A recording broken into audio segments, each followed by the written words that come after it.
Hello, today I'm going to be giving a lecture on the Sicilian Najdorf with 6 f4.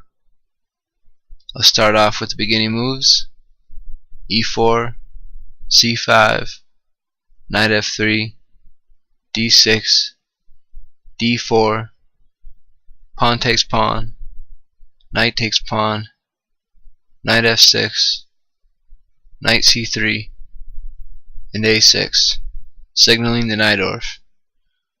White plays f4,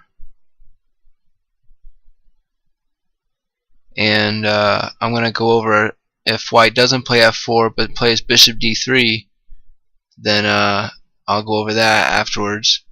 But usually white's going to play f4, and the idea behind f4 is to play bishop d3 and then to drop your knight back to f3 to castle, and then play queen e1 to h4 and to attack on the king side.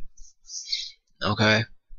First black should play queen c7, stopping e5 and developing the queen. White plays bishop d3, and now we're going to fianchetto with g6. A little different than the Najdorf. We're going to kind of play a dragon here. This is recommended by Nigel Davies in the video, and it is in the MCO. However, the bishop g5 line is not in MCO, which is interesting. Okay, just a side note. Alright, so we play just g6 and white castles here, or white can play a4. If white plays a4, we play bishop g7, knight f3. There's the plan by white. Knight bd7, castles, b6 to fianchetto our light squared bishop, queen e1, following through with his plan, bishop b7, queen h4. Now we can bring our knight in, attacking the bishop and the pawn on e4 with knight c5. f5 was tried by white in a game, and after pawn takes pawn, white really didn't have anything to show for this. He pushed forward with this, with e5, and after knight takes bishop, he had to recapture, and this allowed it to win a pawn. And after the queen attacked the bishop, just rook g8. Alright, let's back up. So that was a4 on move 8. Now let's go over castles. Bishop g7, knight f3, knight bd7, same stuff. Queen e1, b5 this time, and e5 by white. Trying to be as aggressive as he can. Pawn takes pawn, pawn takes pawn, knight g4 attacking the pawn on e5. And if white tries to take advantage of the queen and rook and double attack by queen e4, then black has queen a7 checked, and followed by knight takes pawn.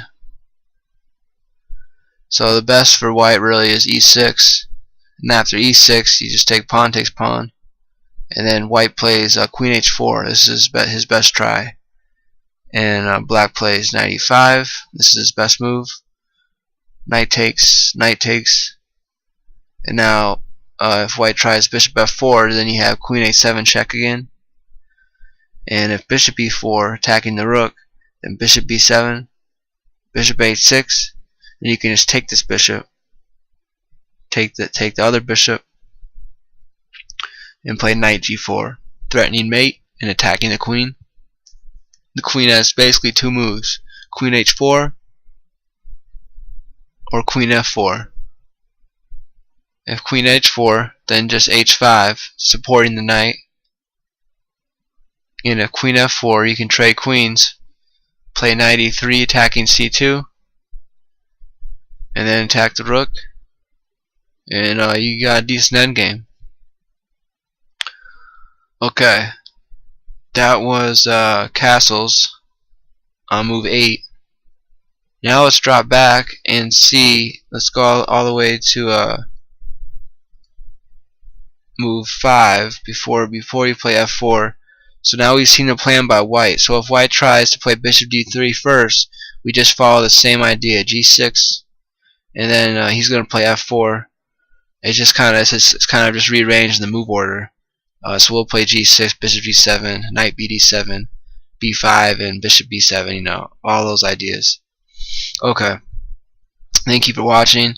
This was the bishop e3 line, or excuse me, this was f4, and hope you liked it. I'm going to do a couple more on the bishop e2 and sidelines, so stay tuned. Alright, see you later.